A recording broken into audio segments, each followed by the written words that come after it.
Nous nous sommes interrogés sur la question des amis virtuels. Notre expérience nous a montré bien souvent des côtés positifs, sans oublier les risques qui sont présents.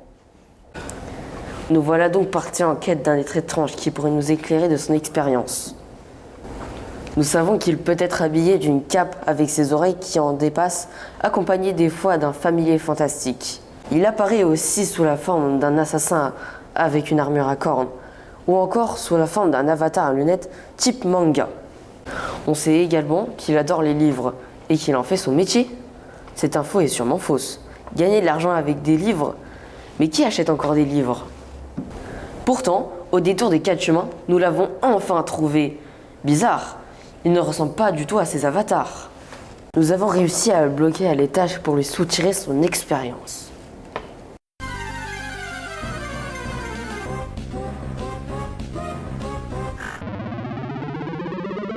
D'après l'enquête de l'Institut de recherche PEW, déjà en 2015, 57% des adolescents de 13 à 17 ans ont déjà eu des amis virtuels.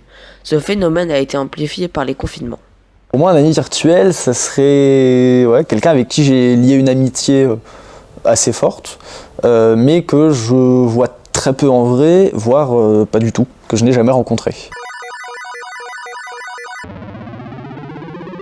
Les jeunes se retrouvent de plus en plus sur un jeu vidéo, véritable second univers ou métaverse comme Roblox, Fortnite, LOL et bien d'autres.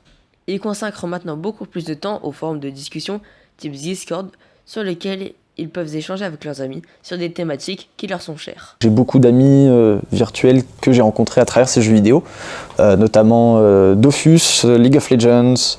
Je les ai rencontrés vraiment au hasard, au détour d'une quête ou d'un donjon sur Dofus. Puis on a sympathisé une fois, 2 fois, 3 fois. Et puis on a fini par vraiment super bien s'entendre. Maintenant Discord et puis à l'époque Skype, TeamSpeak et Mumble. Contrairement aux idées reçues, les amitiés virtuelles ne sont pas déconnectées de la réalité. Centre d'intérêt commun, des connaissances en commun. Le chef de ma guilde habitait en réalité à peu près 300 mètres de chez moi. Et, du coup, donc j'avais 16 ans, lui en avait 23. Du coup, un jour, on s'est dit, vas-y, on se fait un kebab. Et puis, donc on allait manger un truc, on s'est fait un bowling derrière. Et c'est resté un super pote pendant très très longtemps. Des dizaines de milliers de joueurs tomber sur quelqu'un qui habite vraiment à 2 rues, c'est assez improbable.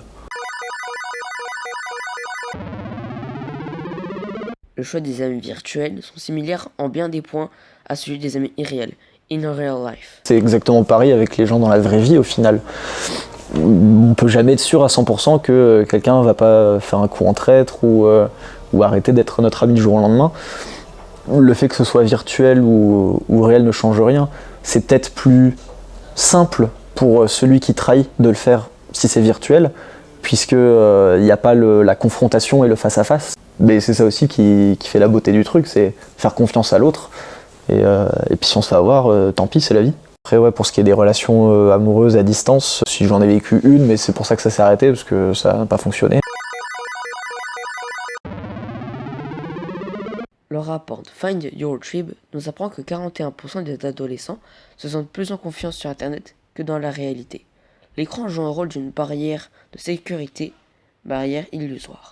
C'est des gens avec qui j'ai passé des moments très forts, niveau émotion, on s'est dit des choses, ça m'a permis de parler de problèmes que j'avais, j'en aurais pas forcément parlé avec de vrais amis ou avec ma famille.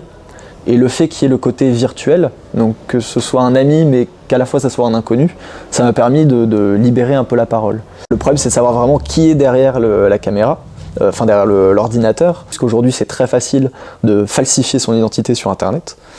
Et du coup même moi je l'ai fait, juste pour une vanne du coup. C'était donc dans Dofus, le jeu auquel je jouais, il y a des guildes qui sont des groupes de personnes qui se rassemblent et qui jouent ensemble. Et moi j'étais arrivé dans la guilde d'un copain. Et lui, pour je ne sais pas quelle raison, s'était amusé à dire que c'était une fille et que moi j'étais son frère. Et du coup, pendant 3 semaines, je m'appelais Benjamin, j'habitais à Bordeaux et je m'étais inventé toute une vie. Et puis on me demande des photos et des machins et tout ça. Et c'est super facile à trouver en fait et de faire croire aux autres. Nous avons enfin terminé notre quête sur les amis virtuels. Maintenant, nous avons assez d'expérience pour pouvoir affronter Internator.